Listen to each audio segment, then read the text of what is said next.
Hello, everyone. Can you hear me okay right now?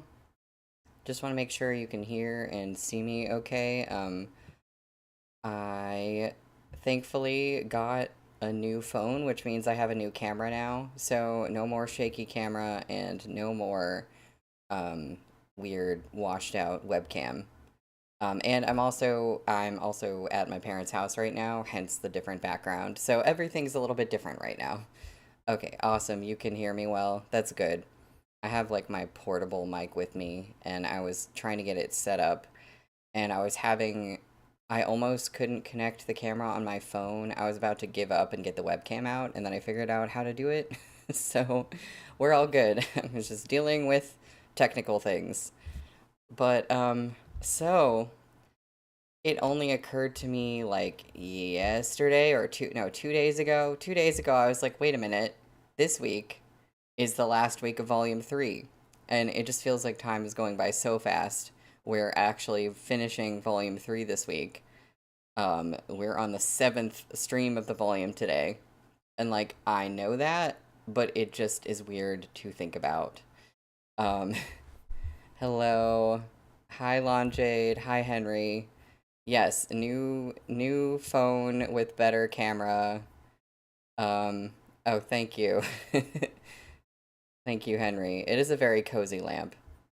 That perfectly describes it. Um, so we're reading chapters 103 to 107 today. There is a link to trigger warnings in the description if you need it.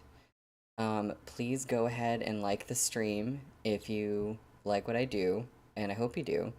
Um, and yeah, I um I admit I sort of have forgotten exactly where we left off.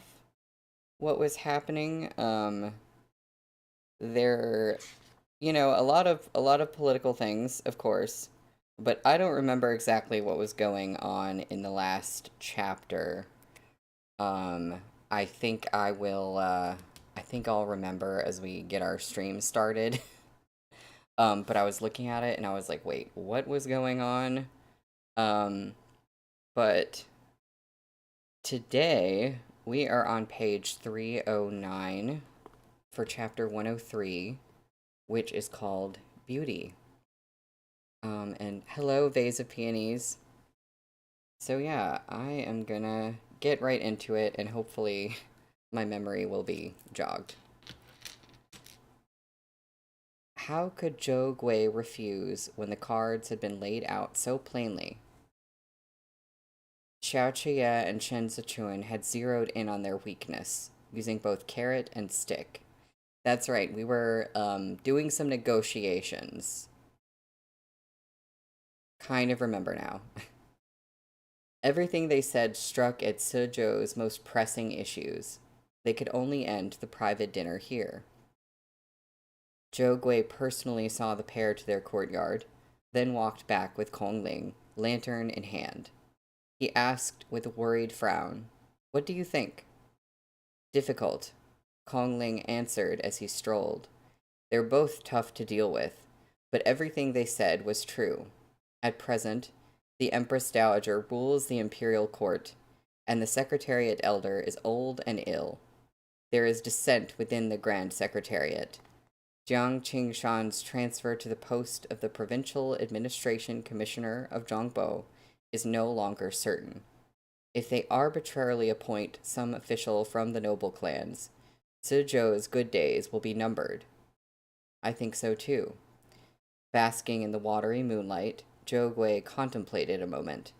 "I fear if we agree too quickly, they will see Suzhou as easy to manipulate. But if we take too long, they may run out of patience, and Suzhou will lose this chance to get back on its feet. It'll be difficult to get the timing right." Playing hard to get may not work on Xiao Chie. Kong Ling looked back at Zhou Gui. "We should make up our minds as soon as possible. Dragging it out will only be to our disadvantage." Kong Ling was right. As things stood, Xiao Chie was in a hurry to pass through Zizhou, which gave them leverage. Suzhou also had some influence over the Northeast Provisions Trail, which Shen Zichuan claimed they still planned to use. Xiao Qie and Shen Zichuan couldn't brute force their way through, and they couldn't afford to fall out with Suzhou either. Thus, at this hour, Suzhou held the upper hand. But the longer they hesitated, the more the scale would tip. This was not least because of the immediate threat from Lei Chongming and his group of bandits. If Lei Chongming came to plunder Suzhou, Zhou Gui would have no choice but to ask the imperial army for help. At that point, Xiao Qie would become the one with the upper hand. But Zhou Gui was still hesitating. Xiao Qie isn't a petty man. I can't imagine he would simply sit back and watch from the sidelines. Let's wait for Chudu to make a move. How rare of you to be so short-sighted. Kongling heaved a long sigh. Risking all the lives in the prefecture on the assumption that he isn't a petty man. We may know a person's face, but not his heart. If they raise their price then, it'll be more difficult to negotiate than it was today. I hesitate precisely because this matter concerns the lives of an entire prefecture. Zhou Gui took a few steps to catch up with Kongling. He shook back his sleeves to gesture broadly. Cheng Feng, is it really so easy to declare independence and crown yourself king? Think of the former crown prince and his precipitous fall from grace. Li Bei has revolted, but if you consider all the angles, you'll see this battle won't be an easy one to fight. Independence is not entirely beneficial to Li Bei. Hi, Nina. Not only do they need to repel the Biansha horsemen, they must also guard against Qidong's advances. If the Northeast Provisions Trail is cut off too, won't they become a beast trapped in a cage? They won't survive long. When the time comes, Li Bei will scarcely be able to fend for themselves. What will our Suzhou do then? Won't we be meat on the chopping block? And we'll have to live with the infamy of being traitors. Now that it's come to this, it's impossible for us to escape completely unscathed, Kongling advised, earnest. Think it over carefully again tonight. The moment Xiao Qie stepped into the room, a graceful, delicate figure came forward.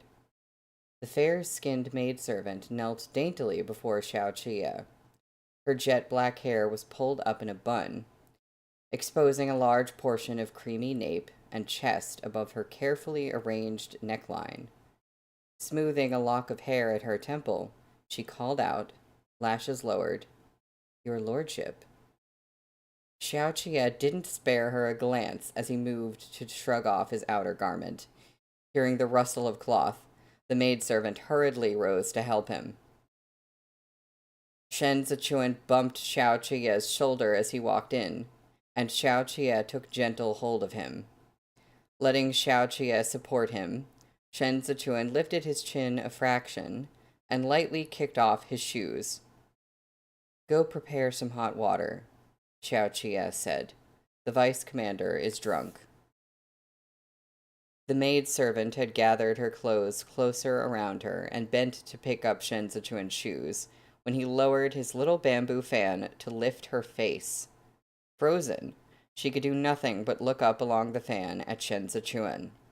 His brows were faintly knit, yet his eyes looked as if peach blossoms unfurled their petals at the corners of his lids, accentuating his sparkling eyes. She was overwhelmed by a sense of inferiority and hastily averted her gaze, too abashed to look at Shen Zichuan again. Shen Zichuan said nothing. After studying her, he moved his fan away. The maid-servant deferentially arranged his shoes, then retreated with her head lowered. Xiao Qie waited for the door to close behind her before he pulled Shen Zichuan to him and asked, "Pretty?" Fingers wrapped around the bamboo fan, Shen Zichuan didn't answer as he stepped on Xiao Qie's feet with his socks. He tugged at the outer garment Xiao Chia had yet to take off and leaned closer. As Xiao Chia walked him across the room, he saw the indolent expression on Shen Zichuan's face, that relaxation that often came after drinking wine. He lowered his head to kiss him, but Shen Zichuan leaned back coyly, just out of reach. Their breath carried the sweet intensity of on horseback. All the weariness of their journey had fallen away during these few days of rest. Shen Zichuan had looked pale since fleeing Chudu, but with Xiao Chia's care and affection, he had begun to look like a jade stone warmed by careful hands. Under Xiao Chia's palms, his body was firm and hot. Kongling is Tan Tai Long's old subordinate. Until Lei Chongming is eliminated, he won't rest easy. Xiao Chia helped Shen Zichuan undress, pulling off his clothes and caressing his lower back. Lei Chongming is anxious to get his hands on a large quantity of grain. Sooner or later, he'll come for Zhou. As long as we can convey the stakes to Kongling, he'll think of a way to persuade Zhou Gui. On horseback was too strong a wine for Shen Zichuan. He was gazing at Xiao Chia and listening to him seriously, but his cheeks were too flushed, and the expression in his eyes revealed another kind of seriousness. Your your series of comments, Henry. I just looked up. Oh, he out twinks even the women. Oh, did it now?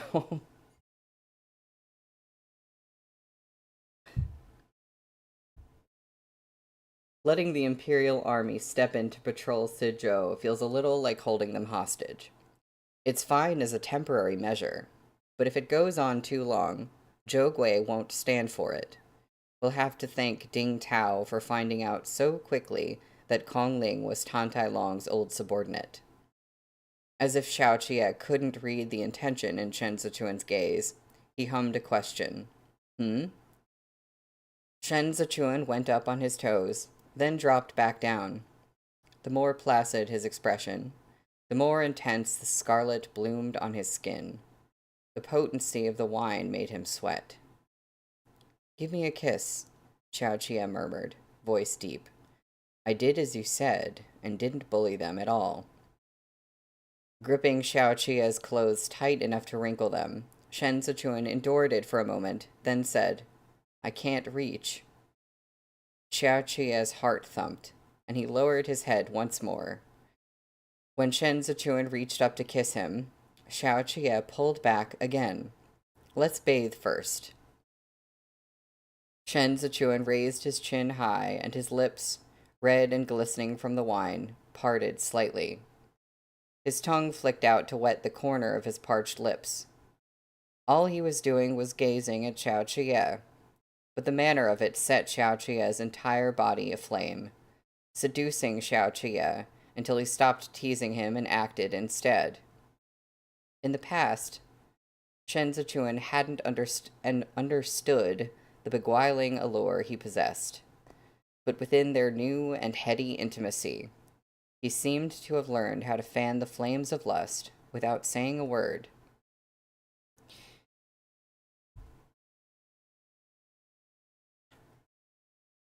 Xiao Chia's Doki Doki moment. Well, there's a scene break. Zhou Gui had just woken the next day when he saw Kongling leading the maidservant in. Stunned, he stopped mopping his brow with his handkerchief and asked, "What's this? Didn't I tell you to stay by the Marquis's side and serve him well?"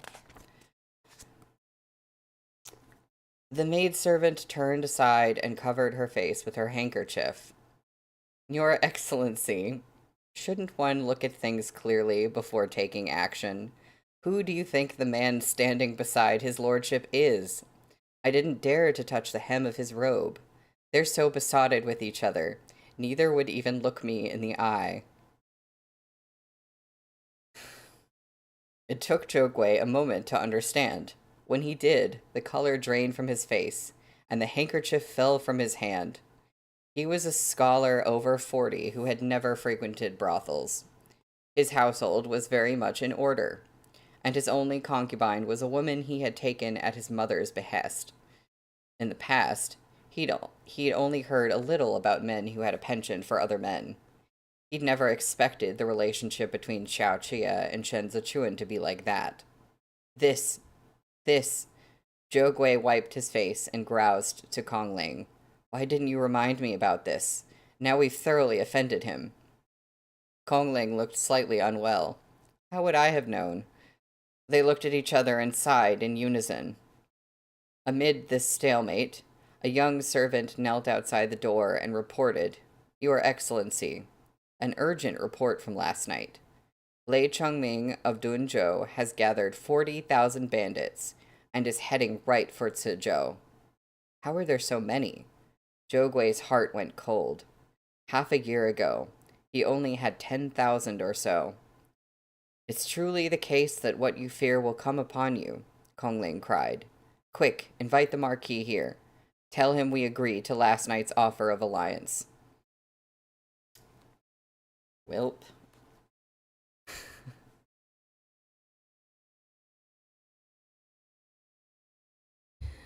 Oh, what a lovely moment. That is the end of the chapter.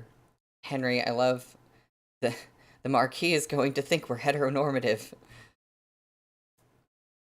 Yeah, I don't think that they offended him, but that was a beautiful moment. We are on page 315 for chapter 104, which is called Elder Brother. Lei Chongming was a native of Chazhou. In his early years, he had served as an armed escort. He'd spent his life doing manual labor, as he never studied or attended school. During the reign of Yongyi, the commander of the Duanzhou garrison troops took his younger sister as a concubine, and she rose to favor in the commander's manor. Because of this, Lei Chongming enjoyed a comfortable life for a few years, and spent his days at the gambling dens. It was a pity the good times didn't last. The Duanzhou commander was a fickle man, and within a few years, he spurned Lei Chongming's sister. With no one to repay the debts he owed, Lei Chongming had little choice but to set out once more to work as an armed escort. Near the end of the reign of Yongyi, Lei Chongming accepted a job from the Yan clan of Hezhou. During the journey, he risked his life fighting off robbers to protect the youngest master of the Yan clan, Yan Heru, and as a result, got into the Yan clan's good books. After the fall of Zhongbo in the reign of Xiande, he borrowed money from the Yan clan to recruit men and buy horses. He then led a revolt against the Duanzhou garrison battalion and slew the commander the imperial court had appointed in an act that firmly established him as an outlaw of Duanzhou. He had initially recruited a scant few thousand men, but thanks to the imperial court's apathy after the Biansha incursion, Zhongbo never recovered from that heavy blow. Despite commoners increasingly turned to banditry, and Lei Chongming gradually... Despite commoners increasingly... that does not say despite. Desperate commoners increasingly turned to banditry, and Lei Chongming gradually became a warlord in Duanzhou. At present, the men under his command far exceeded the number of soldiers in the garrison troops throughout the various prefectures of Zhongbo. Half a year ago, Lei Chongming had a total of 14,000 men between the prefectures of Duanzhou and Dunzhou. Zhou Gui held back his sleeve and pointed at the map for Xiao Chia. He established his base on Mount Luo, located between Duanzhou and Dunzhou. He set up his own nest of brigands there. When the imperial court rebuilt the garrison troops of Dongzhou, they tried to besiege Mount Luo, but met with no success. They gave up after a few attempts, and no one bothered with it after that. Xiao Chia secured his armed guards, leaning against the table to look at the map. He's bringing 40,000 men to Suzhou. He'll definitely have left a portion of his forces to guard Mount Luo. He likely has at least 60,000 men and horses, double the Qidong garrison troops. Although Xiao Qia's words weren't accusatory, they were enough to make Zhou Gui sweat. The 6 prefectures of Zhongbo fell under the jurisdiction of legitimately appointed prefects, and yet they had simply watched for 6 years as the bandits grew in dominance until they rivaled a regular army. His Excellency has no dealings with Duanzhou and Dunzhou, but we usually send field officials there to assist with the military garrison's affairs, Kongling said from his seat. Yet somehow he assembled so many men in just half a year, and we never caught wind of it. Your lordship, Zhou Gui said earnestly. I originally thought Lei Chongming had merely 10,000 or so men, and annihilating him would be the work of a month or two. But now he's charging towards Suzhou with 40,000 troops, and we have only your 20,000 men from the Imperial Army. We're at a huge disadvantage. Why not? And he doesn't say this. Why not send someone to Li Bei and ask Xiao Fengshu to transfer the soldiers guarding the Northeast Provisions Trail south to provide reinforcements? Xiao Qie finished securing his arm guards, but didn't speak. I saw that comment, Henry. Agreed. Zhou Gui took a breath to try to persuade him, but Kongling sensed something else in Xiao Qie's silence.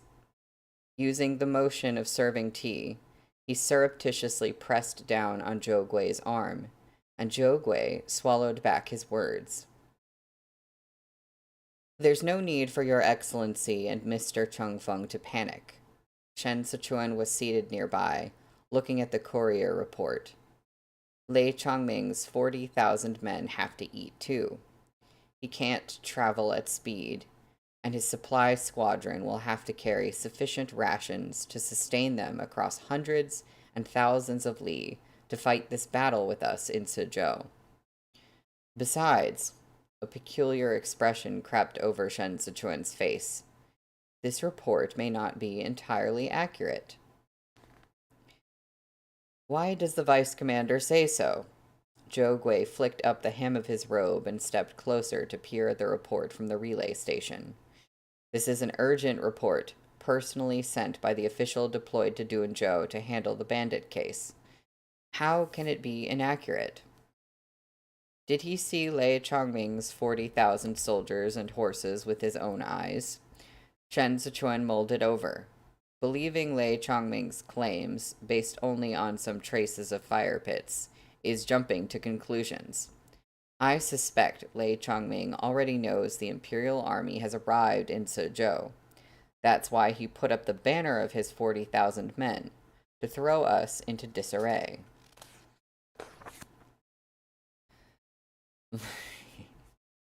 Vice Commander, they're married. Yeah, basically. That's right. Eyes still on the map, Xiao Qie added.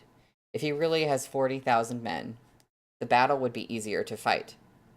We could draw him into a war of attrition and watch him deplete his resources feeding all those mouths. He would be in more dire straits than we are.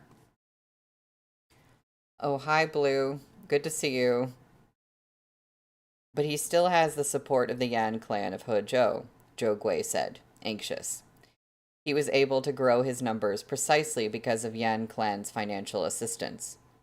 There's a waterway in Hezhou that leads right to the granaries in Jueshi. It's easy for them to supply him with additional rations via water. Your Excellency, you must be mistaken. Shen Sichuan laughed. If the Yan clan is still backing Lei Chongming, why would he be rushing to Suzhou? Have you forgotten that he's coming to Suzhou for grain? He came to Suzhou once before the new year, and came again a few months later, Xiao Qie reasoned. From this, we can not only guess that he might have fallen out with the Yan clan, but also that his assets back on Mount Luo are no longer enough to sustain him. He's got the Chasha River to his east, and the Biancha horsemen are even better at pillaging than he is. He has no one to turn to, so the only thing he can do is return and demand grain from Zizhou. But then why did he wait until the imperial army arrived to make another trip? Kongling circled the table slowly as he pondered. Your lordship's arrival in Zizhou will obviously hinder him.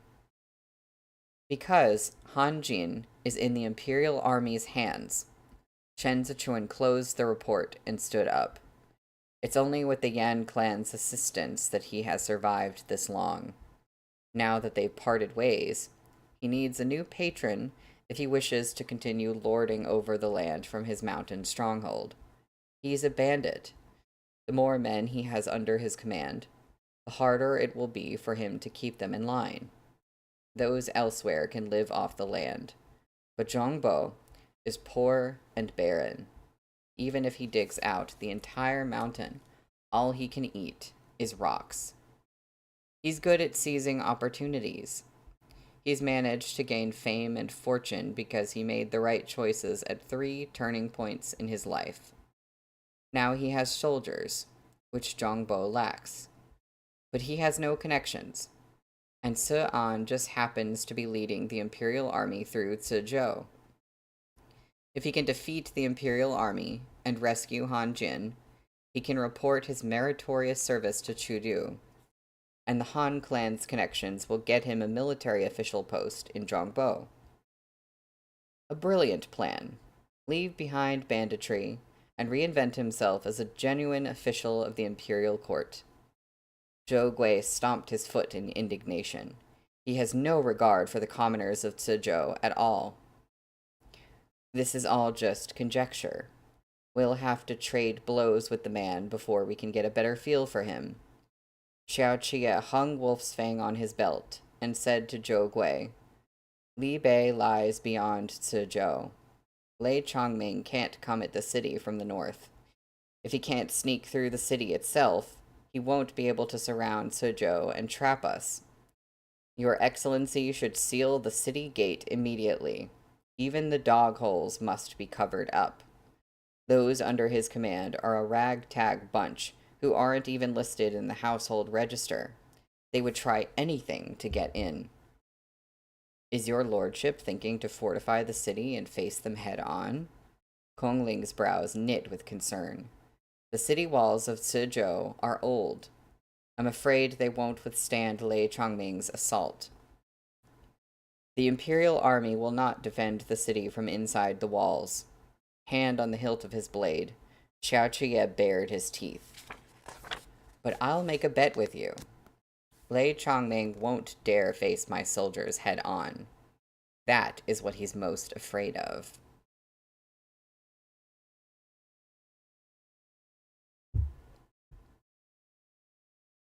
At dusk, Xiao Qie and Chen Zichuan made an inspection tour of the city's perimeter. Armed with their blades, they walked side by side atop the city wall.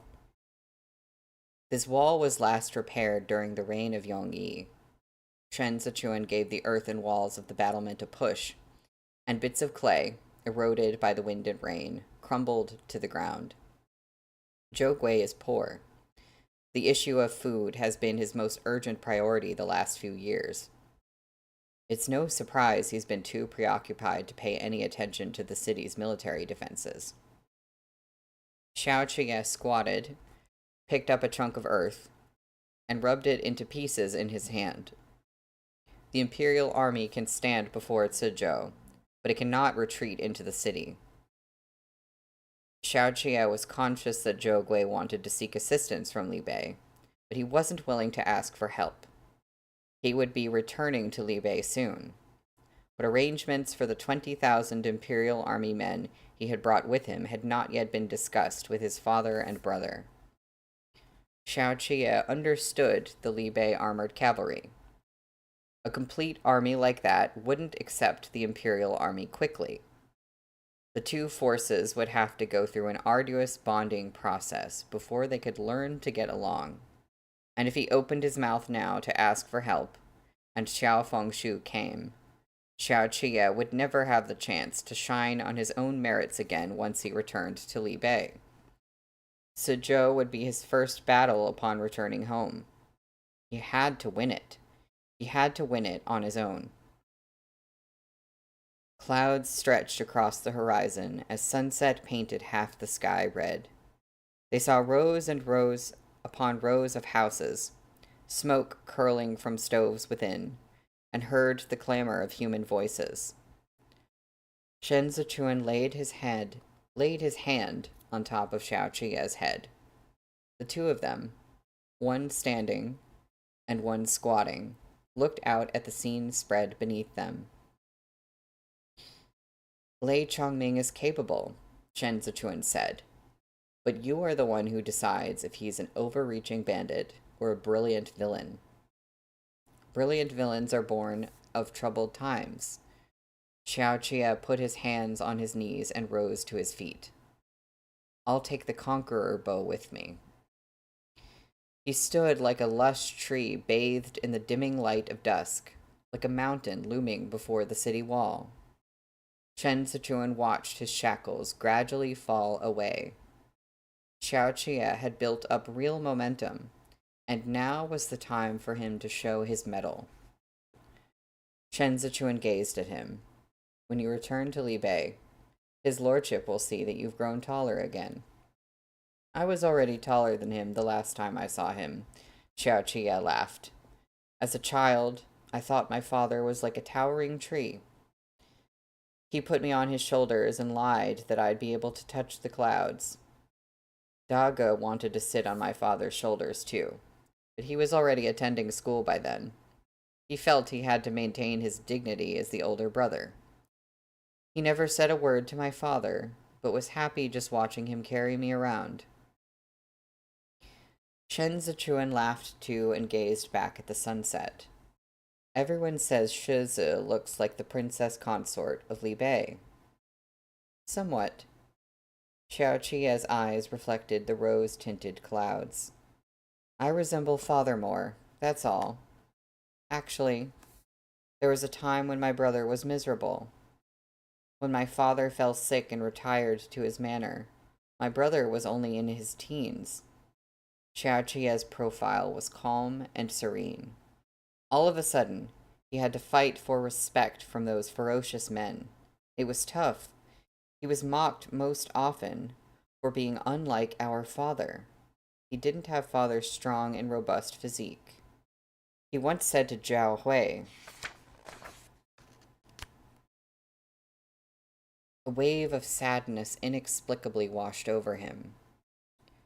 He turned his head and took Shen Zichuan's hands in his own, his throat bobbing. We two brothers are truly strange. I envy my brother's steadiness, and I also envy his composure. I used to think, if only I had been born a few years earlier, then I would be the eldest brother, the heir. I could have gone galloping through the mountains to my heart's content. I wouldn't have had to take a single step out of Li Bei. But one day, my brother came home wounded and saw me shooting arrows in the courtyard. And he said to Zhao Hui, I really envy Ye.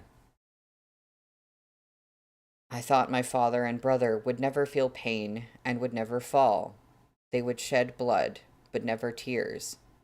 But on the day my brother got married, he drank himself drunk. Such a steady person gingerly took my sister-in-law's hands and gazed at her with tears in his eyes, as if already anticipating the future.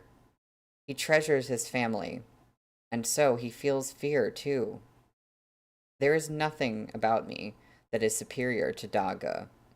If I had to choose something, it would be the good luck of inheriting a fine physique from our father. Xiao Qie gripped Shen Zichuan's fingers tightly. Before, I never really understood why he got teary looking at my sister-in-law. But now, I do. Okay, that's the end of the chapter. Ouch. But also, that's very sweet, but also ouch. Also, hi, love bunnies. I think I missed you. I'm sorry. Thank you for dropping in. Um, oh my God. The brother feelings, and then Xiao feelings about Shen Zichuan in what he just said there. Wow. Um, that's the end of the chapter. Um, a lot of short chapters today. I was gonna say today's stream, well, we can probably find things to talk about. Today's stream, it's like 42 pages instead of like 50 or almost 50, so it might be a little bit shorter, but I think we'll have things to talk about. Um, we are on page 323 for chapter 105, which is called Cunning.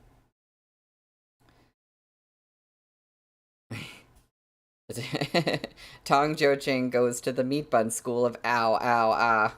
I agree. Um, yes, They's they harp on Xiao Chia being more like their father so much. It makes me sus that the brother isn't daddy's son. I do wonder about that. No, they said something like, yeah, if he isn't. Oh, geez. Yeah. No, I'm really wondering about that. That's, um, that's a little, that's concerning. Yeah, it does make one think. Uh,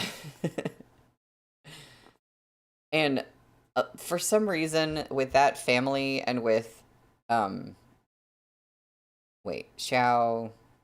Oh my God, what's Xiao Fengshu is the father? What is Xiao Chia's brother's name? I totally, completely just blanked out. Is it Xiao Jingming? Um, I for some reason I just wasn't thinking about like the possibility of him, you know, maybe having a different father or something going on in that family. For some reason, the Xiao family, it just feels so secure, the way that they're portrayed, that I thought, like, oh, there's no way anything is going on there. But now I'm wondering. Oh, Jiming, not Jingming. Okay, that's right. I was close. Okay, so anyway, we're on chapter 105, Cunning. When Lei Changming arrived at the mountain foothills 100 li from Cizhou, it was starting to drizzle. Instead of rashly marching onward, he stopped and made camp. They mean to fight a protracted battle. Tantai Hu crouched in the grass, looking down at the bandit camp. He's organized his troops in such a long column. It's impossible to tell how many soldiers and horses there are. But their fire pits are densely clustered. Just looking at it gives me goosebumps. Ding Tao drew a circle around the spot where Lei Chongming had stationed his troops. I made some inquiries in the towns along the way. Every one of them confirmed that he brought more than 40,000 men this time. On the way here, they took in all the stray bandits in this part of Cizhou. Mixing truth with falsehood makes it impossible for others to distinguish the actual situation. Xiao Chia rose and brushed aside an overhanging branch, leaves heavy with water droplets. If he has so many men, why recruit deserters and traitors? There's nothing an army fears more this close to a battle than last-minute additions. Green troops will throw this men's rapport into disarray and turn a ferocious army into a disorderly mob.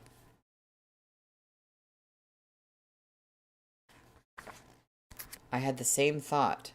Tantai Hu followed Xiao Chia out of the forest. The louder he is about his 40,000 men, the hollower his words. Master, he's afraid of us.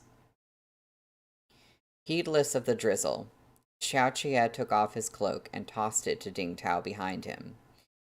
As he fastened his blade on his belt, he looked at Tantai Hu. If he was that afraid, he wouldn't have come. He's seizing his opportunity to intimidate us. He saw that we hail from the capital and wants to give us a scare.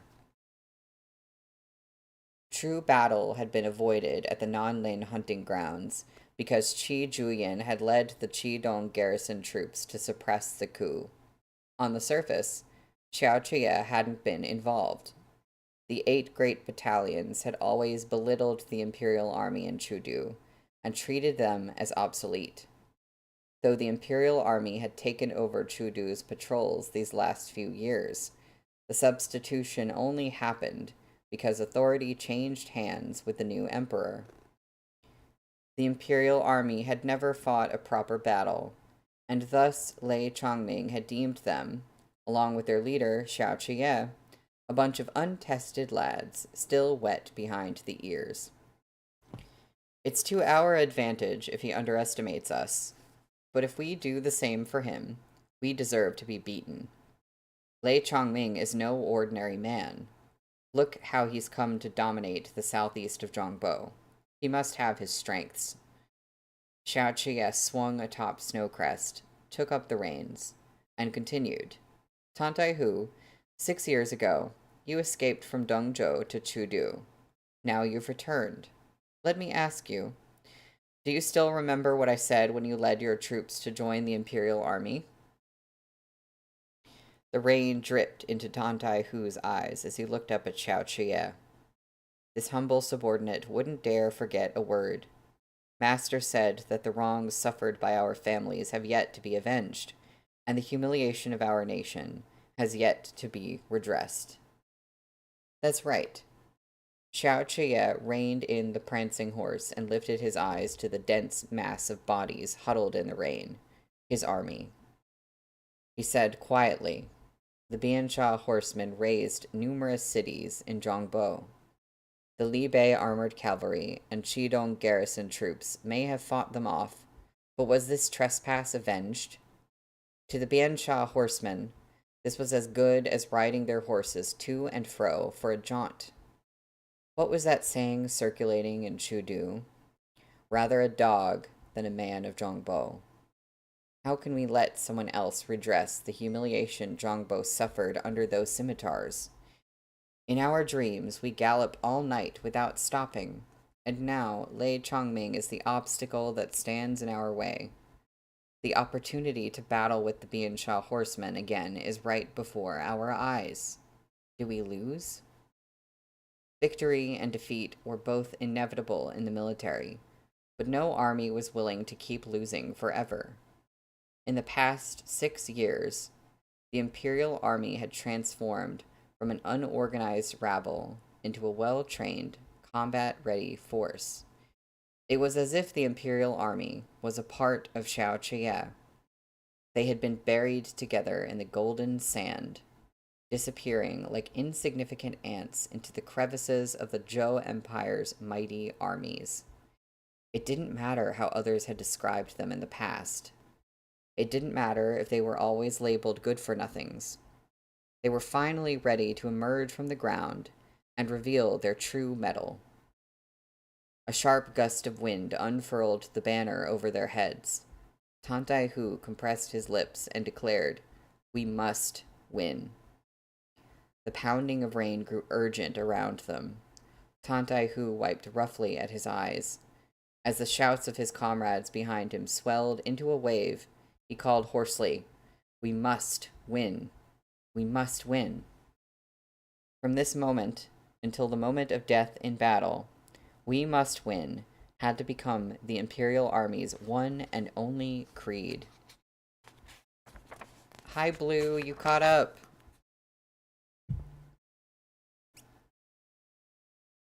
Things are getting big. Things are getting urgent. We must win this battle, indeed. Up against a seasoned fighter who had long made a name for himself in these lands, they had to draw their blades. They had to spur their horses swiftly onward. They had to defeat every obstacle in their path. One by one, they could only win. The Li Bei armored cavalry could lose, and so could the Qidong garrison troops. Even Lei Chongming's forces could withstand a defeat. But the Imperial Army and Xiao Qiye could not. When they had broken free of their shackles, they had also abandoned their supports. If they couldn't win here, they could only die.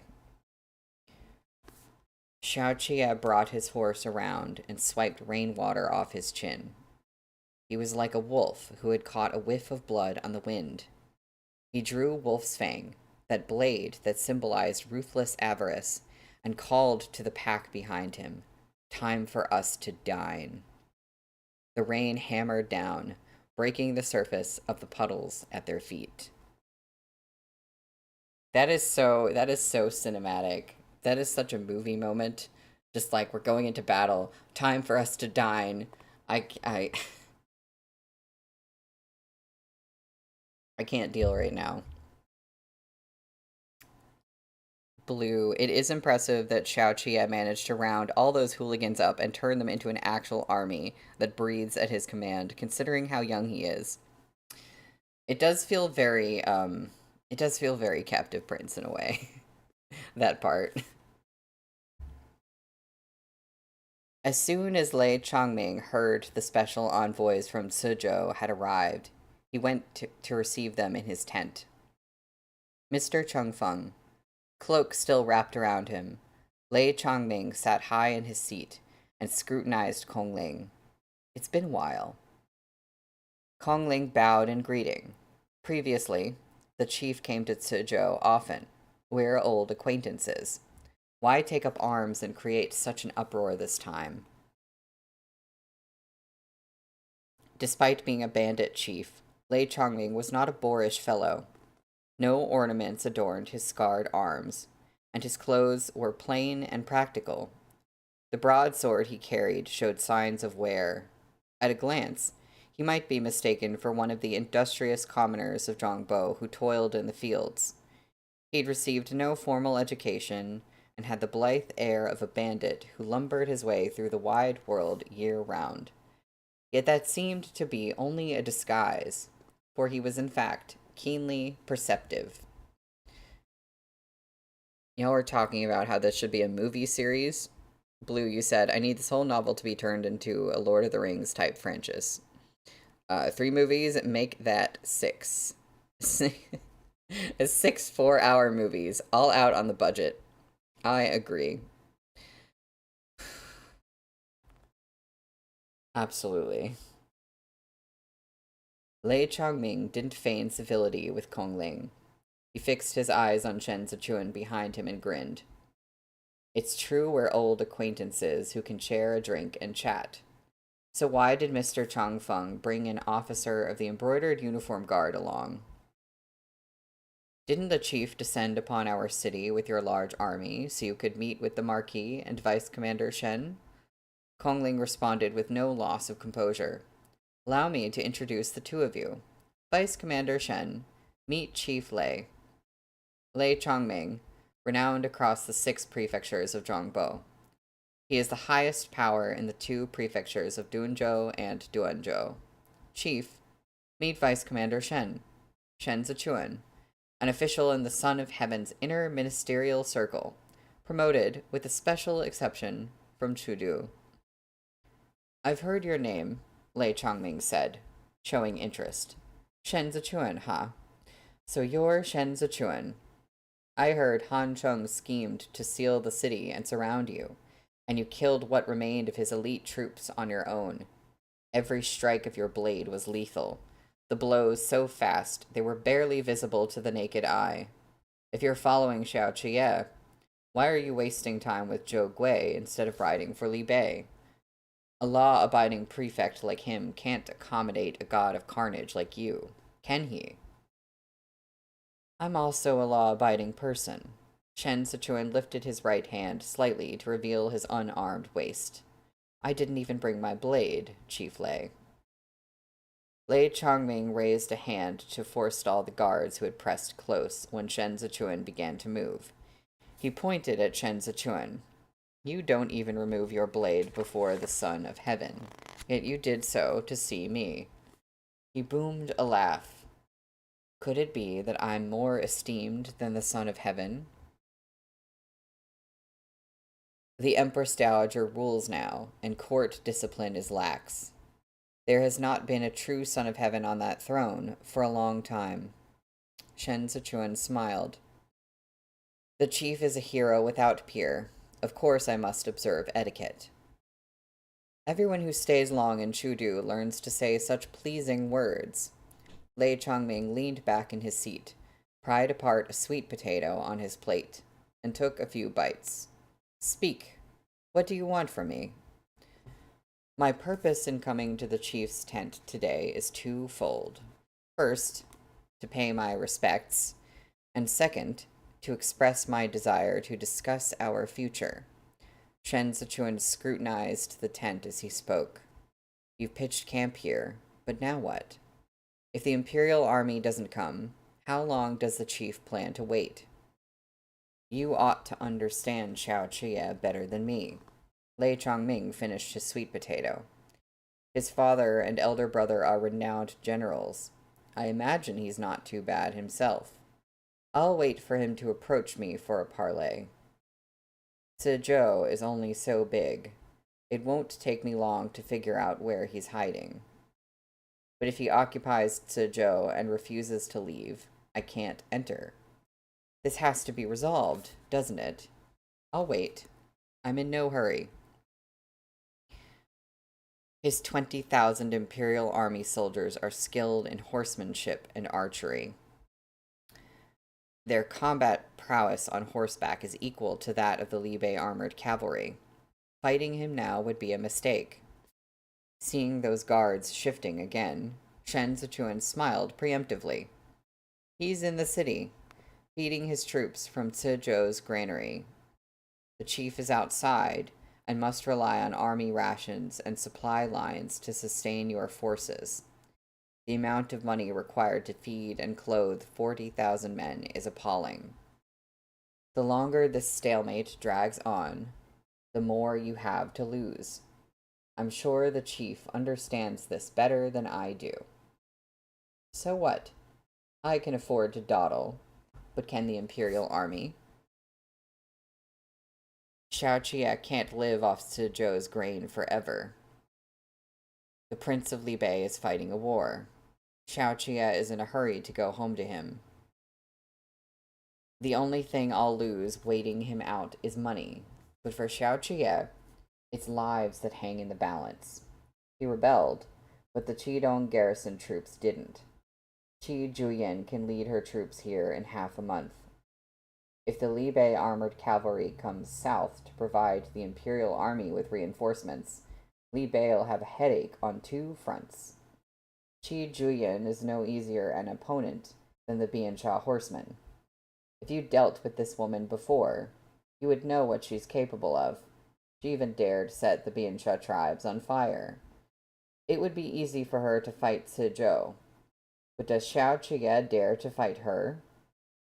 Lei Chongming wiped his mouth. His smile was casual, his expression cool and collected. Is Xiao Qie even worthy? Shen Zichuan's expression turned regretful. If the chief's supplies are truly adequate, then I won't say any more on it. Truth be told, it's precisely because I worry Marshal Qi could arrive at any moment that I wanted to discuss a deal with you today. Kongling turned slightly pale and shuffled closer to Shen Zichuan. Vice Commander, we didn't. What kind of deal? Lei Chongming asked. If Xiao Qie can pass through Zizhou without a hitch, then that's all well and good, Shen Zichuan said. But now that the chief has come forth with your own formidable force, his 20,000 men are no longer my only, or best, option. The deal I wish to discuss concerns exactly this question of supplies. I happen to still be in possession of some 2 million silver taels, which I'm willing to let you spend on rations for this battle. But in exchange, you must agree to vouch for me before Han Chung and preserve my life when you become an official in the imperial court. Shen Zichuan, Kongling blurted, stricken. How could you dupe us? Did we not agree that this 2 million would be given to Zizhou to rebuild the garrison troops? I only said I was willing. Shen Zichuan turned his head a fraction and said sincerely, I didn't say I would. Kongling grabbed Shen Zichuan's sleeve. You lied to us, you treacherous bastard. Lei Changming laughed again. Hands braced on his knees. He wondered aloud, Are you for real? Shen Zichuan, if you had so much silver, why would you let the Imperial Army gnaw on mud the entire way here as they fled for their lives? Don't try to fool me. Shock had muffled Kongling's ears. Those words didn't register. His face flushed with anger, and his goatee trembled as he said to Shen Zichuan in disbelief, Was that impassioned speech of yours a lie, too? You used Zhongbo's calamity to mislead us and lay your own trap. Are you even human? Every man has his own ambition. Shen Zichuan smiled lazily. Suzhou and the Imperial Army have reached a dead end.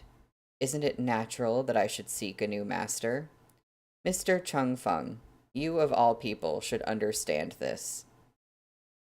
Without moving a muscle, Lei Changming said, If you can really produce 2 million silver and help me save Han Jin, I'll take care of things with Han Chung for you.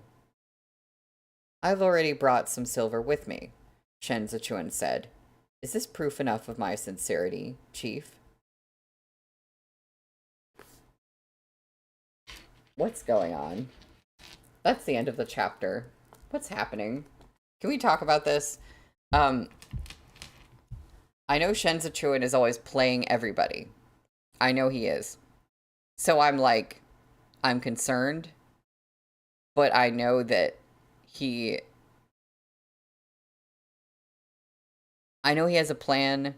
I don't know. I can't tell if this is something that he might have secretly worked out with Xiao Qie, or if this is something where he's doing his own thing and Xiao Qie doesn't even know. And I'm concerned about that, and I'm concerned about what this looks like. But I'm like, okay, we gotta trust him. Because he always is up to something. And I'm just a little bit gobsmacked. I'm like Kongling right now. Yeah. I love a treacherous bastard. That's my favorite type of guy. Henry, I feel it. God forbid a girl has savings. Oh, yeah, no, Henry and Blue, you both were like, not his goatee trembling. It's very funny. I love it. Kongling forgot that they are besotted with each other. That is a good point. That's a good point, Nina. My goatee is also trembling. If that was all, there's no way that guy would have figured it out so quickly. There has to be more. That's true. There's always more to the plan. There's always more to the scheme. Yeah, my goatee is trembling. Is that gonna be my new thing? Like, that's gonna be my new thing to say when I'm shocked by something. My goatee is trembling. Well, I am gonna take about a 10-minute break. And when we come back, we will be on page 331 for chapter 106, which is called Crude. Crude. Interesting chapter title, as always. If Henry, you can't just say things like that. If I ever make merch, and it's just like a graphic of like a face silhouette and a goatee, and it's like, my goatee is trembling. I can see it. Yes, exactly. I can see it in my head right now. I'm crap at designing things, but if I can get someone to do that for me. An ancient Chinese style goatee with that text on it. You are so right. I need someone to design this like right now, immediately. Okay, well, I'm gonna take my break. I will see y'all in just a little bit.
Hello, I have returned.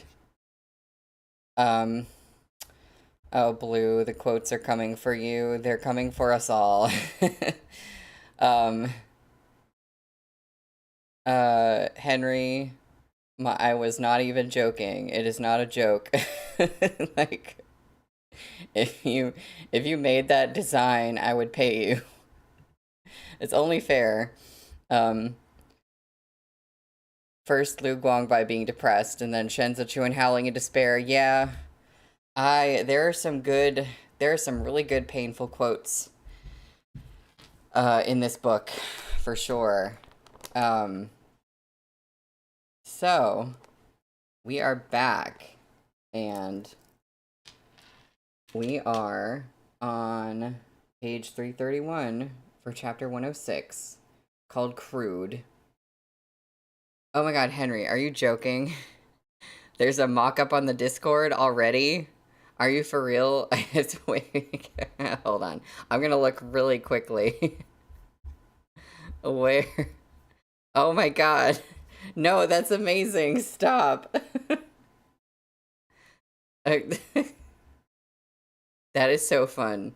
Listen, maybe you could collaborate with somebody who could like draw the goatee and then include like your text as the logo, and then I would pay both of you, and then I would have that as like a merch design because it's already absolutely amazing. Thank you. Everyone go look on the Discord in QJJ theories. It's beautiful. Yeah, Canva is fun. I'm not very good at using it, but it is fun. um so chapter 106. Crude. Shen Zichuan couldn't bring 2 million, but he'd brought enough to show his intent. Lei Chongming looked at the chests, all filled to the top with genuine silver ingots stacked neatly in order. He grabbed a handful and weighed them in his palm. Is this all? The brothers under my command who make a living selling sugar-filled pancakes can produce this much. Vice Commander, aren't you looking down on me a bit too much? If I'd really brought 2 million right away, the chief might not dare accept it. Shen Zichuan had taken his seat. Good deals are worth discussing slowly. The only ones who should be anxious at present are Zizhou and Xiao Chiye. Lei Chongming waved a hand for his men to drag Kongling out of the tent, leaving only his own guards and Shen Zichuan within. All this while, he had remained seated, maintaining his distance with Shen Zichuan. You and Xiao Chiye broke out of the siege in Chudu. You could be considered sworn friends who have faced death together. That's what they call it. How is it that you've suddenly fallen out with him and come to plead with me instead? If the chief knows my name, then you must also know that Shen Wei is my father. He let the enemy into Duanzhou and birthed the lasting grudge between Li Bei and me. Xiao Chiye and I may have buried the hatchet, but Xiao Jiming won't necessarily agree. Shen Zichuan looked troubled. All men aspire to make a name for themselves. Xiao Chiye is like a clay Buddha crossing the river. He can't even save himself, so how can he carry me? There have been some misunderstandings between Lord Han and myself, but they are all minor issues. They don't warrant a death sentence. As long as someone vouches for me, I can still return to Chudu and serve the imperial court. So you still want to be an official, huh? With both hands propped on his knees, Lei Chongming said, My young friend, to tell you the truth, I want to be an official too. We used to laze away in the mountains and wilderness. Our days were carefree, but it wasn't a proper living. Every move we make is scrutinized by the Qidong garrison troops.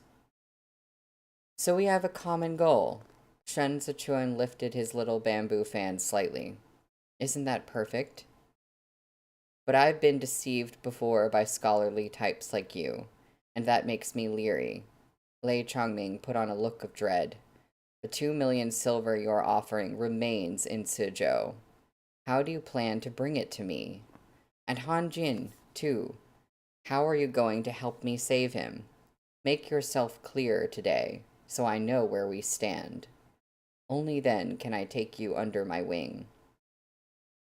The silver is no issue. The chief can send a trusted man to Suzhou and ask Zhou Gui for the money. He knows where the silver is kept. As long as you can move it, you can have the money today. You think he'll simply give it to me if I ask? Lei Chongming rubbed his palms together, as if remembering the feeling of the silver. Do you not have Kongling in your hands? Shen Zichuan asked with a smile. That's Zhou Gui's trusted aide. And you have 40,000 men and horses.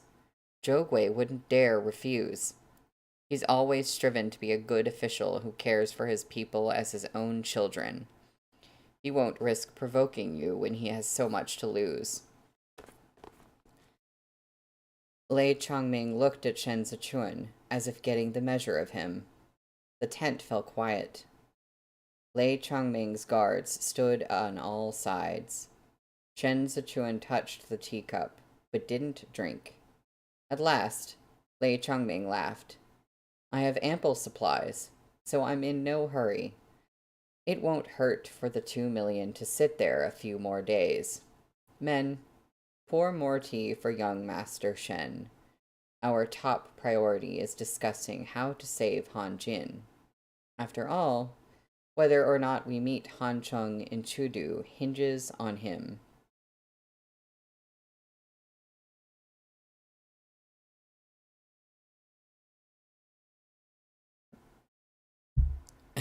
Blue. Sworn friends is how the CCP will see it too, I'm sure, if we ever get a drama. I do want us to get a drama. So badly. I don't care if it's censored, although preferably it wouldn't be, and they would, produce it somewhere else. But however it is, I just want there to be one. Kong Ling had been locked up in the stables. He lay across the hay, securely bound with coarse hemp ropes, and panted heavily. The horse standing in front of him lifted its tail and discharged a pile of steaming dung. Dizzy with the stench, Kong Ling turned his head away to gasp for breath. The group of bandits watching outside roared with laughter.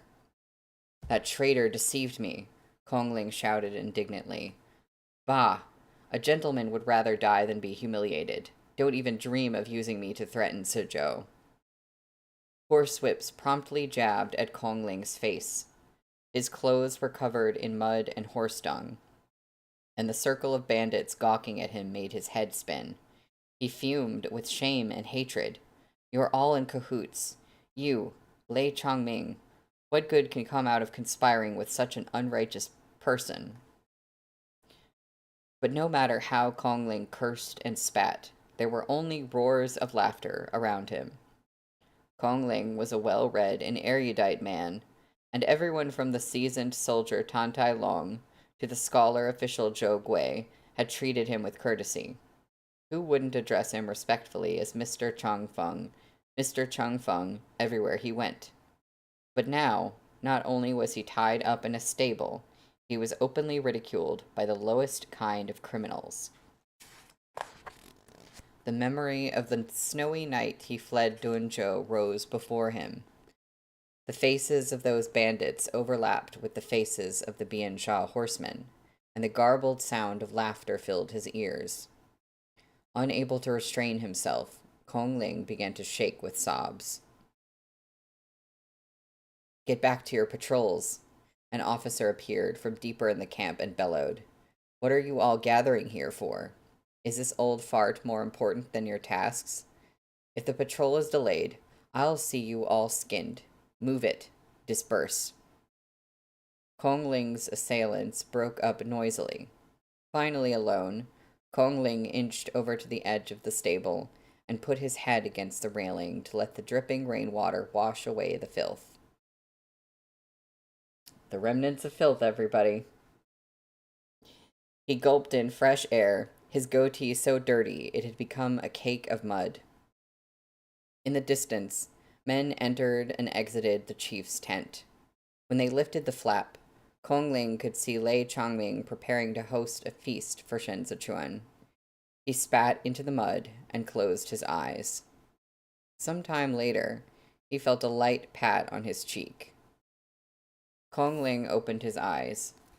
It was the officer he'd seen earlier, a man in his early 30s. His face was tanned, and he had a hard-bitten air to him. Mr. Chung Feng. Kong Ling was alarmed. Don't be afraid. I'm General Tan Tai Long's old subordinate. I used to hold a post in the Dunzhou garrison troops. I met you once. This man forced a smile, then sighed. Mister, you really don't deserve this kind of treatment. If you were Tan Tai Long's subordinate, how can you follow a brigand like Lei Chongming and wreak such havoc? Kong Ling asked woodenly. When Tan Tai Long was alive, there was nothing he hated more than criminals like these. What else could I do? The man replied with a bitter smile. After Dunzhou was recovered, the imperial court took the grain away and used it to feed Jueshi. Those of us who survived were so starved we were gnawing on tree bark. The chief might be a bandit, but he's a righteous man and generous. It's only by following him that we have enough food to fill our bellies. We have no choice. Kongling knew he was telling the truth, but words failed him. He could only remain silent. Oh my god, I look up and I see Ballad of Sword and Goatee, Blue, Henry, the goatee is the remnants of filth. Blue, goatee so dirty it had become a cake of mud. Lord.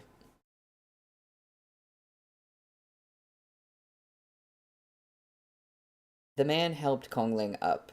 I heard about the chief's plan at the banquet table earlier. He's prepared to use you as a bargaining chip to negotiate with the prefect of Suzhou. I remembered you're a strong-willed man. I was worried you couldn't bear the humiliation, so I found a chance to step out. Sir, I'll take you away on horseback this minute.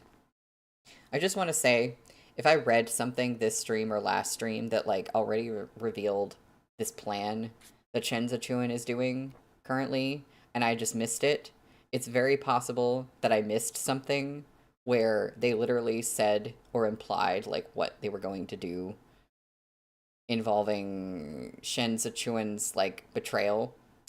They very well could have talked about that, and I could have just glazed right over it, so I can't tell right now. Kongling looked at his sincere expression. If you let me go, Lei Chongming won't let you off lightly. This man untied the rope around Kongling's wrists. I'll take you to Suzhou and come back to beg forgiveness. I used to be a loyal and righteous soldier under General Tantai's command, but I've been reduced to a bandit in order to fill my stomach. I can hardly live with myself some days, but the chief has treated me well too. I can't turn my back on him. Sir, let me help you on the horse. When he was seated in the saddle, Kongling gripped the man's arm and said, voice thick with emotion, You are a good man. The man climbed atop his own horse and draped a cloak over Kongling. With a flick of the reins, he brought Kongling around to the main entrance of the camp. There were still men patrolling in the rain. When they saw him, they all offered respects. He flashed his token without a word and led Kongling out of the camp. They had only been riding a few minutes when they heard furious shouting behind them. The bandits were in hot pursuit. Oh, Blue, you said, nope, we know nothing. Okay. I was just a little bit worried that I had missed something in some of the negotiation conversations, because that's very easy for me to do.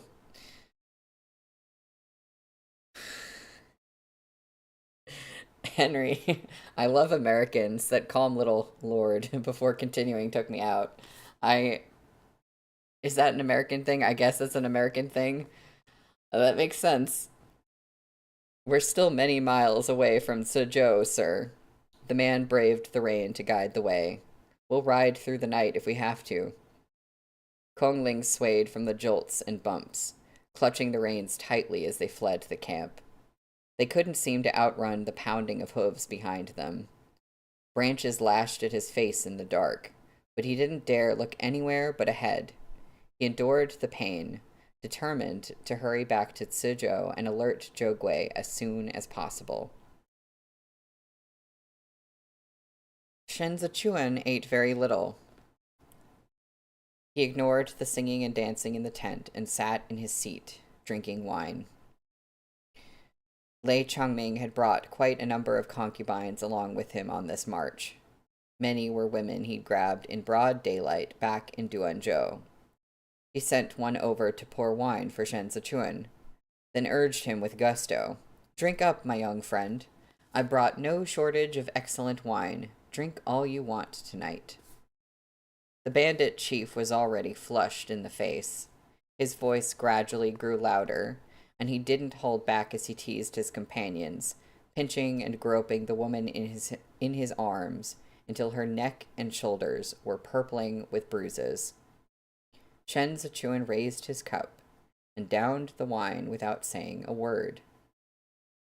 You're the son of the prince of Jianxing, Shen Wei, Lei Chongming continued between bites of meat. You grew up in luxury, so you don't know the value of rice and wheat. But you certainly have the brass of someone who has traveled through the land, offering 2 million at the drop of a hat. My young friend, not that I'm bragging, but I think you chose well throwing in your lot with me. Xiao Chia is just a brat. He might have some influence in Chudu, but now that he's returning to Li Bei, what prospects does he have?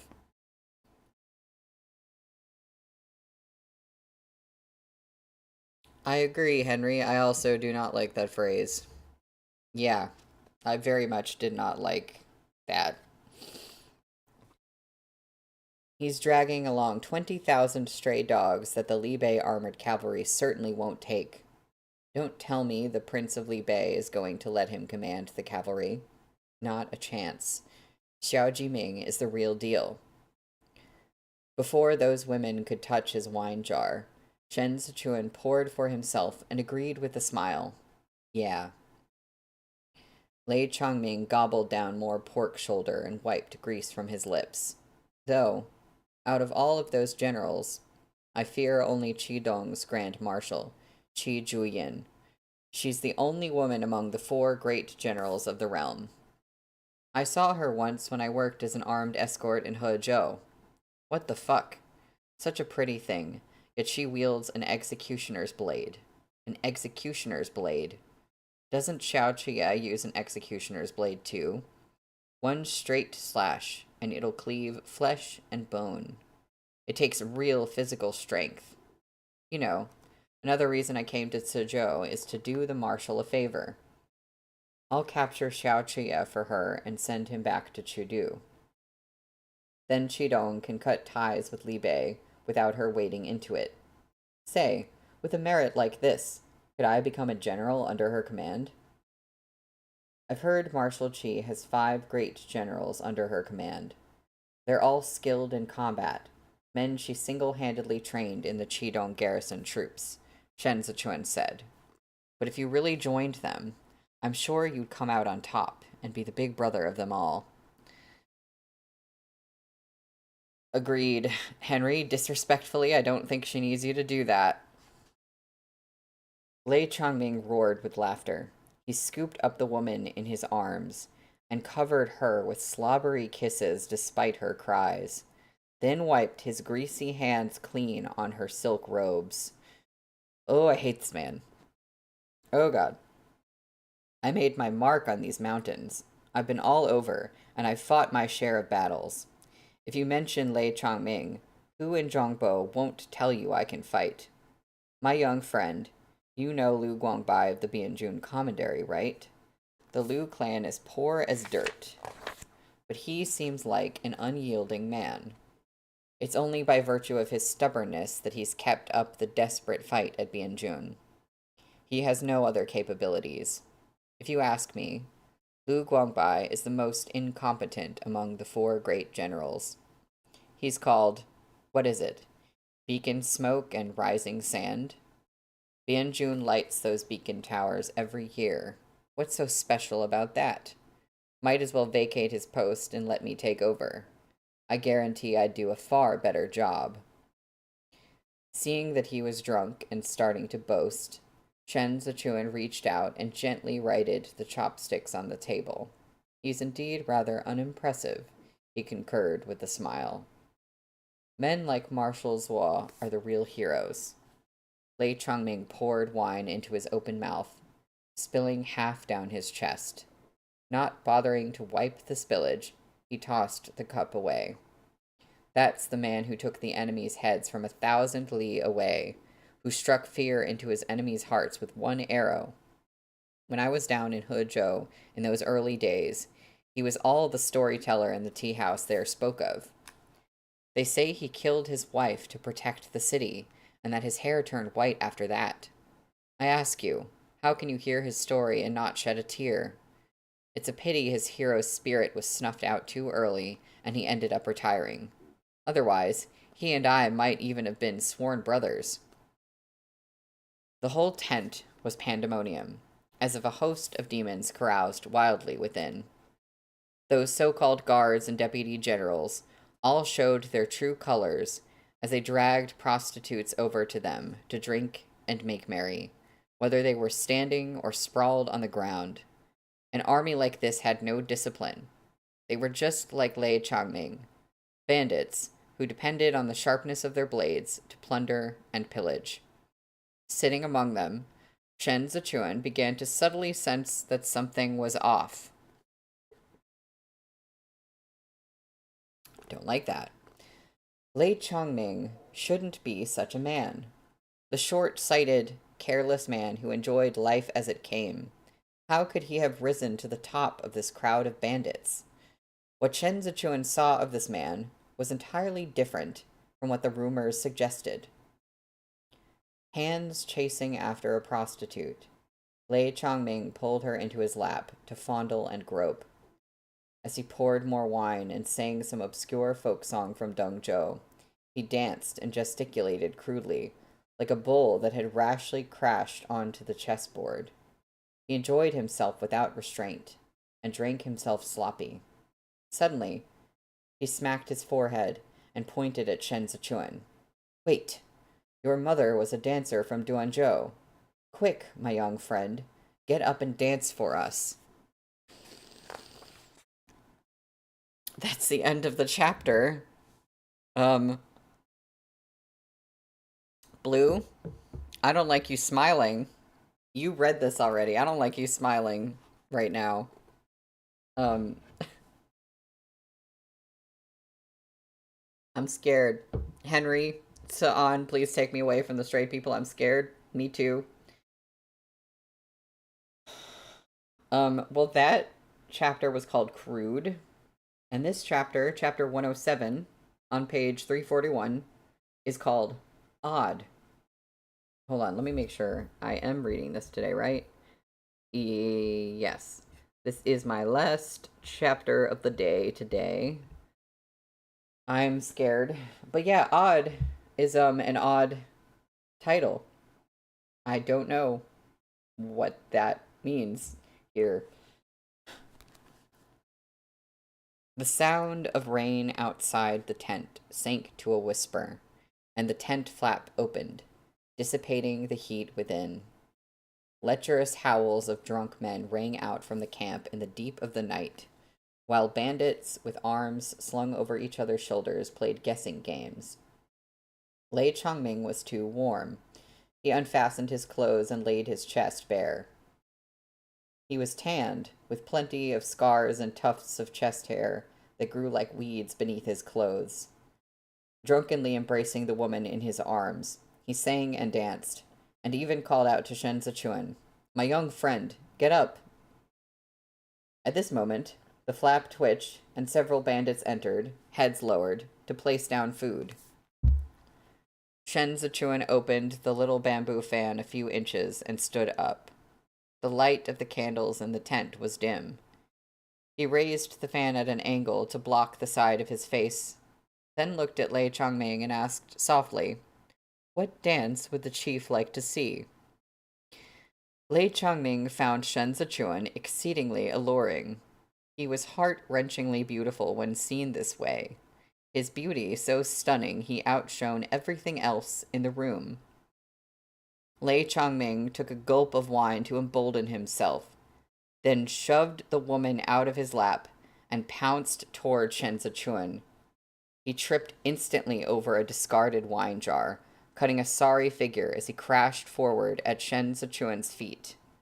Sprawled on the ground, Lei Changming wheezed, his hot breath reeking of wine. He reached for the hem of Shen Zichuan's robe, but grasped nothing but empty air. He chuckled and began to laugh. "Smells nice." Lei Changming stretched his neck and sniffed the air. "You really smell so good. Come now, my young friend. Help me up. I'll dance with you. We can dance whatever you'd like." Damn, so this is what they mean by the fragrance of a beauty. Shen Zichuan looked sidelong at him as he crawled on the ground like a hairy, pot-bellied spider, chasing the hem of Shen Zichuan's plain white robes.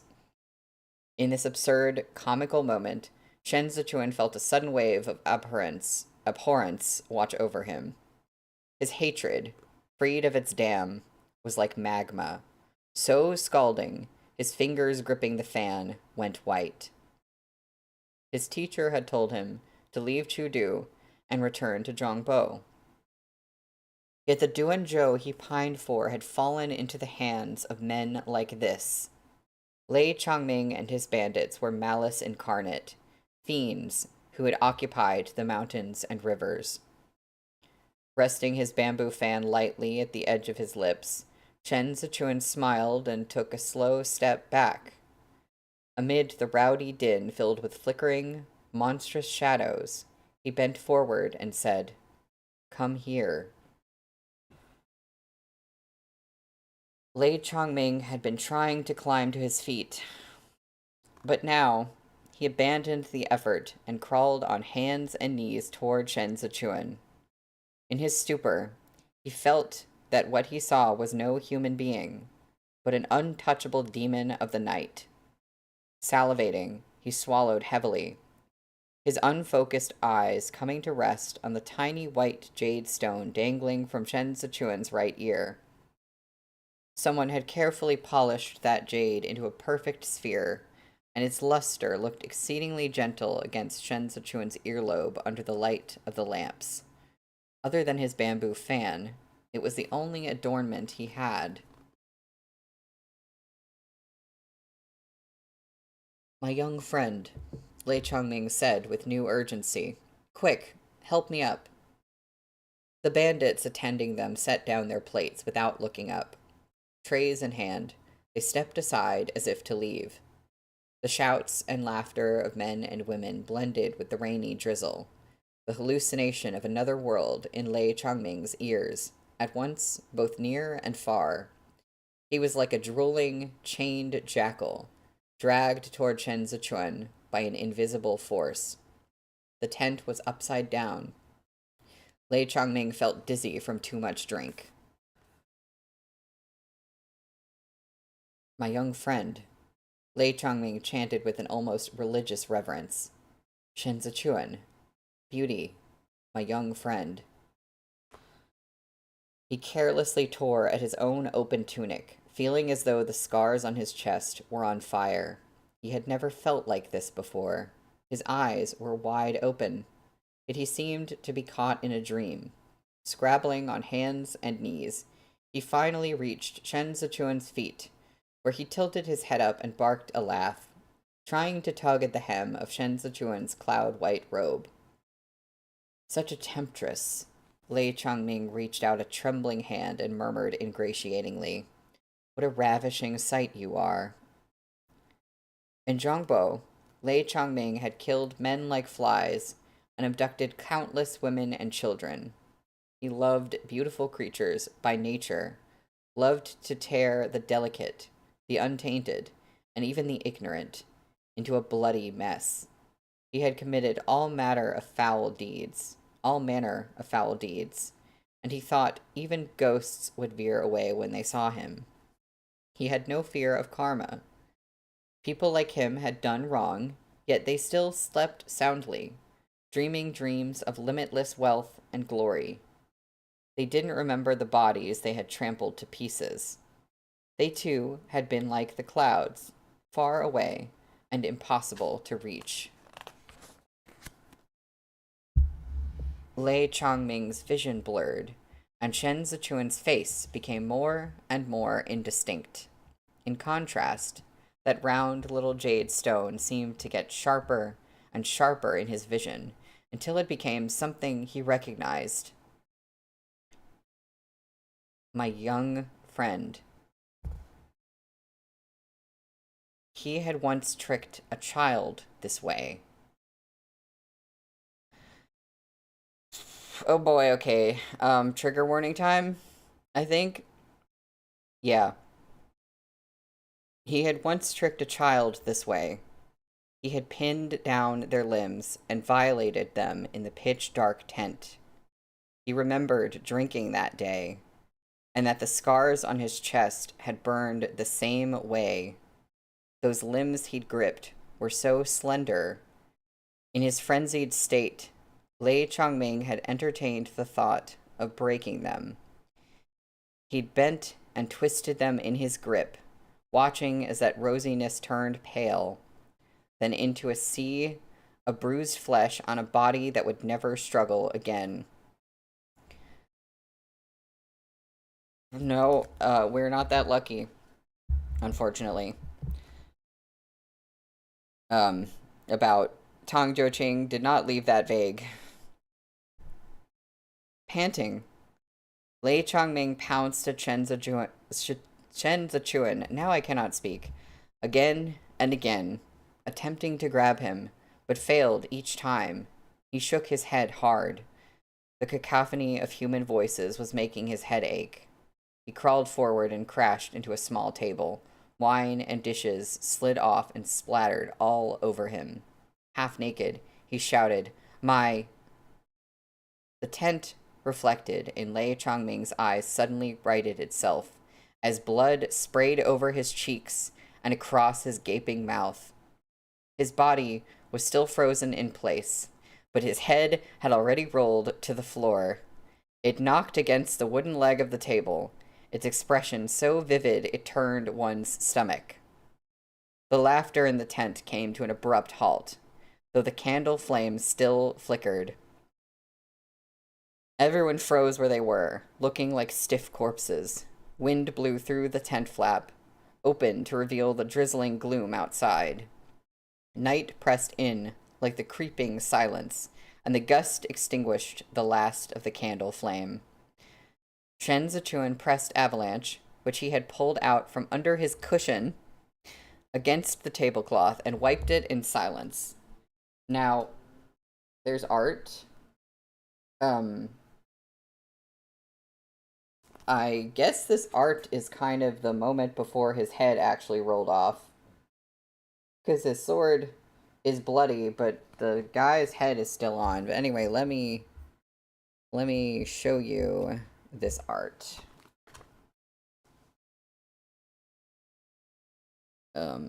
Yeah. That's magnificent and beautiful. We love it. Thank you, Shen Zichuan. That is everything we ever wanted in this moment. Where was... Oh, no. Wait, Henry, where was he hiding Avalanche? Thank you for the reply before I could even make a beach end joke. Oh my god.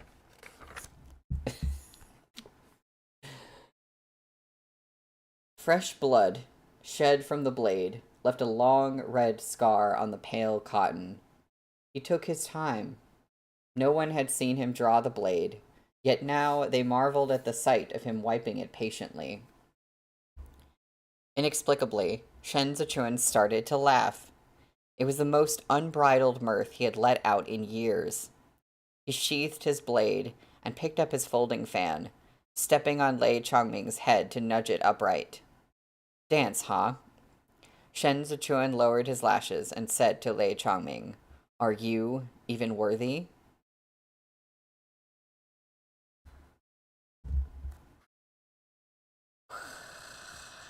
Beautiful. Beautiful and perfect. That's what we needed. That's what we desperately needed in this moment.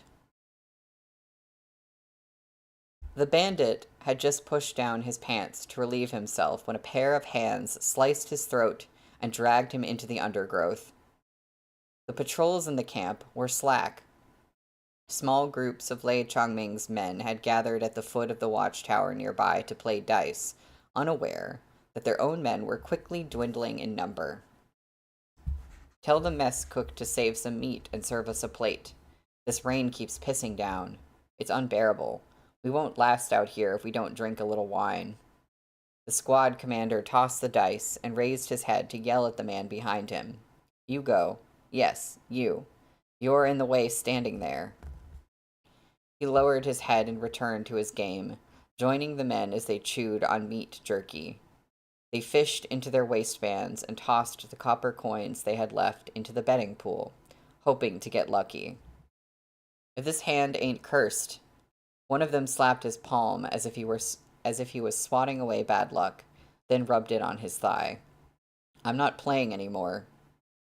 No, his companion elbowed him. That's no fun.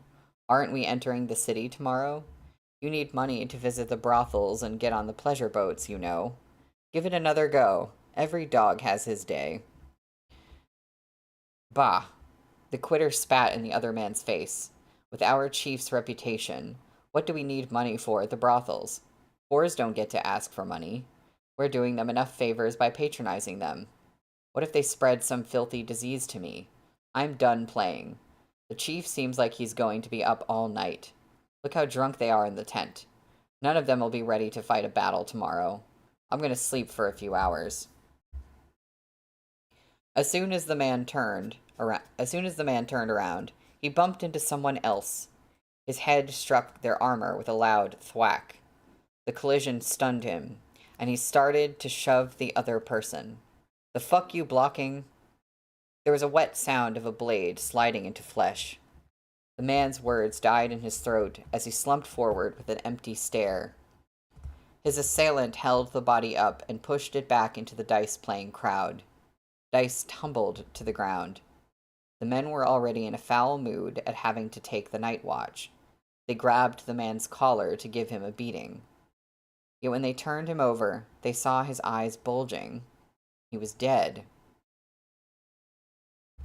The Imperial army swiftly drew their blades. Before the bandits could react, they charged out of the darkness and cut them down. Blood splattered onto their armor. Tantai Hu wiped his face and shouted, "Kill them!" They'd had no warning from the patrol squad. The bandits that had gone to rest in the camp were caught entirely off guard by the Imperial army. Tantai Hu led the charge into the tents. His men covered the bandits' mouths and noses, then stabbed them one at a time, leaving behind mattresses soaked in crimson. The surviving bandits fled the camp in a panic, but without orders, they ran around like headless chickens in the rainy night. The Imperial army had completely surrounded the encampment. The moment the wily old veterans among the brigands saw those drawn blades, they surrendered without a fight and crowded together, wading across the muddy ground to kneel and beg for mercy. Xiao Chiye spurred his horse into the camp. Snowcrest stamped its hooves before the crowd as Meng descended from the sky and landed on Xiao Chiye's shoulder, bringing a gust of bitter wind as he folded his wings. Xiao Chiye's broad and muscular silhouette was an ebony cloud in the rainy night, blotting out all light.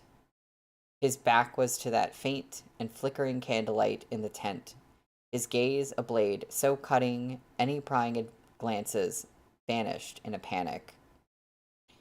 Tantai Hu was doing a head count. Henry, you were outgunned, outmanned, outfalconed, outmanned. Beautiful. Xiao Chiye reined his horse around, his shoulders drenched.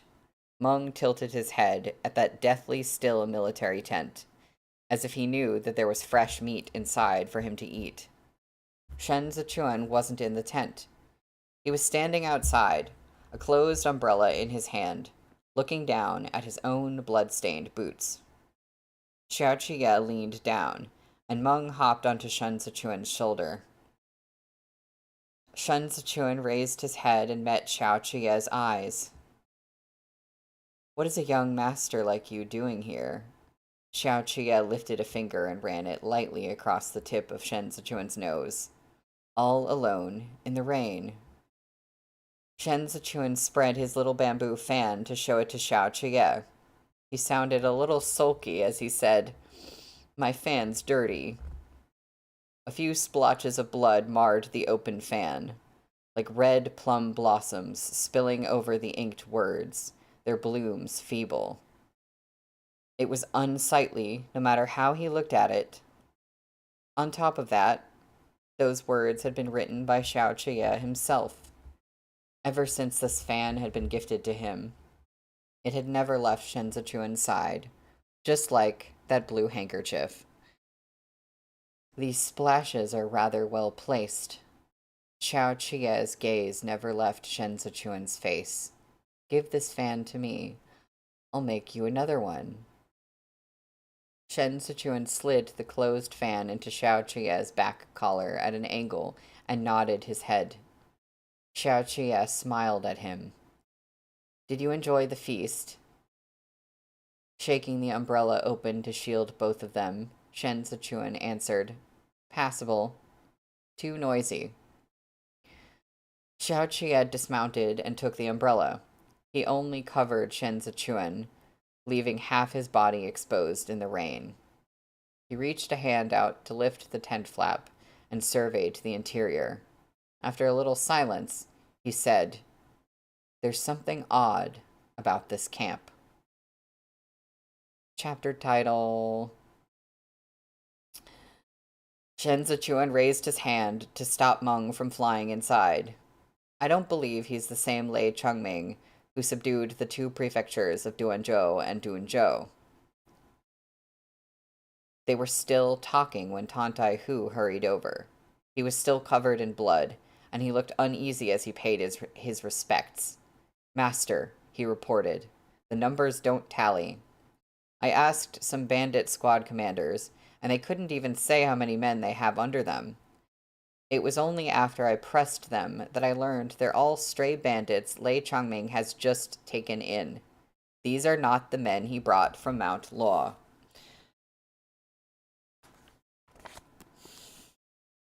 That's the end of the chapter. We gotta wait 2 days to find out what happens. Yikes. We just had some fun. There was some yikes. There's a lot of yikes. A lot of yikes. And then we were very satisfied with Shen Zichuan killing that guy. And now we have more yikes. More pressing and probably hard to deal with yikes. And we have one more stream left of the book. It has me a little concerned that the book might end up ending on a cliffhanger, because this feels like it could, take a while to get through this battle. But I don't know. Tang Zhouqing is going to do it how she does it. Like you said, Henry, Tang Zhouqing is good at suspense. Absolutely.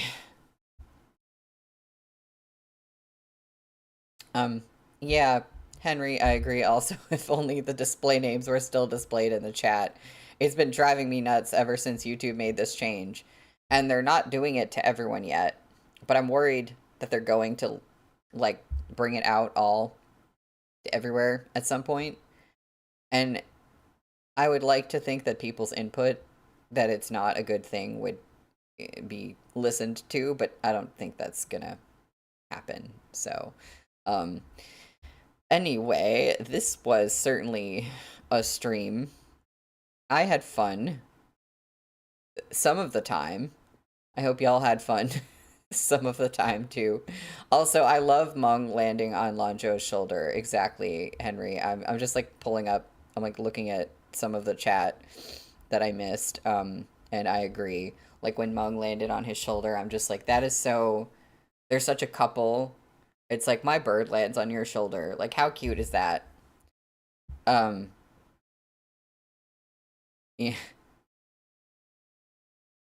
Henry, yeah, what are they going to do? Display the display names? Don't be insane. Blue, the translation is so good. You said, I feel like my enjoyment of the narration went slightly down after I switched to the fan translation. I mean, that makes sense to me. I can just tell this is a good, well done translation. It's just,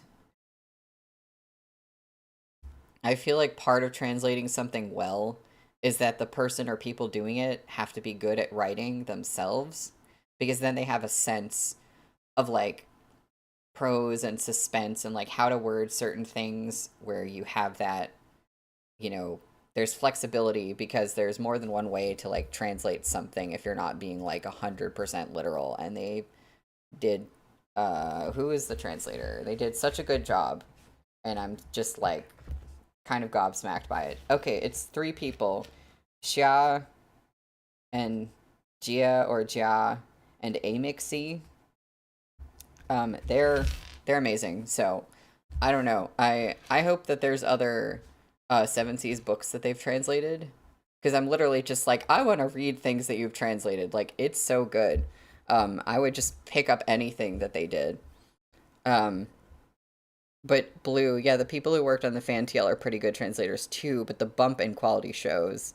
That just shows how good they are. Also, Nina, you said check Discord. I added a pic. Oh my god, wait, okay. Oh my god, you did the man. You did the man with the goatee. No, that's perfect. Thank you. Oh my god. Literally,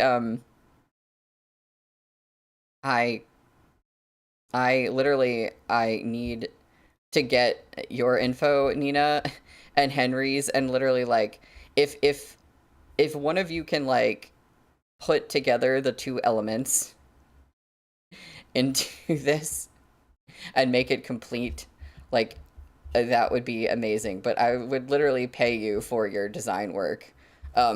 Thank you, both of you. Um, because like, how did you do that so quickly?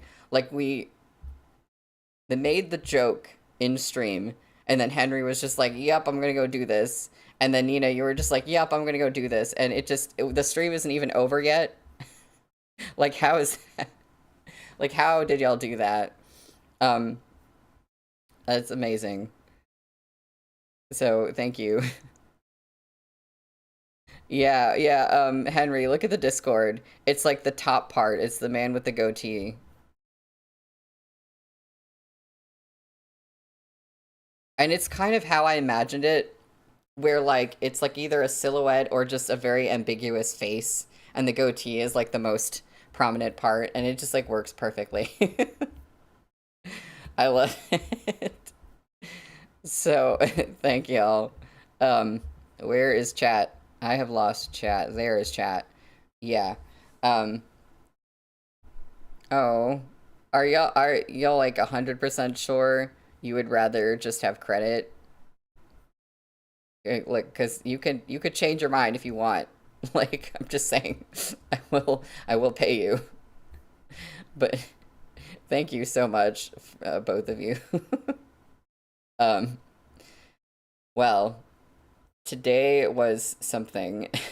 Today was a blast. So I said this at some point. I think I said this on Discord, but it's a big week for Danmei people, for us and the Arha fans, because we're finishing Volume 8 with Brittany tomorrow, and then we're finishing this book on Wednesday, and then on Thursday, Brittany is starting Volume 9, and also this week, oh God, also tomorrow, um, is when Arha Volume 10 comes out. So, like, officially, I know some people got them in their bookstores early, but like it officially comes out tomorrow, I think. So yeah, it's a big week for Danmei people. Um, and yeah, I'm very happy about that. So Henry, your copy of Volume 10 arrived, and you had to do your best name redacted impression. I'm to not look and be blind. Oh, okay. Gotcha. I think I understood. Oh, Henry, if you ever make a red bubble, you'll ask for a shout out. That's all. Okay. Definitely. I will give you credit. Um, so yeah, thank y'all for coming to the stream. Thank you, logo designers. Um, we'll be back on Wednesday to finish this volume. I am so excited. And then after we finish this volume, we only have one more volume of Ballad and Sword and Wine before we turn around and start Case File. And before we know it, it'll be the new year. So we'll have a very Case File holiday season, I guess.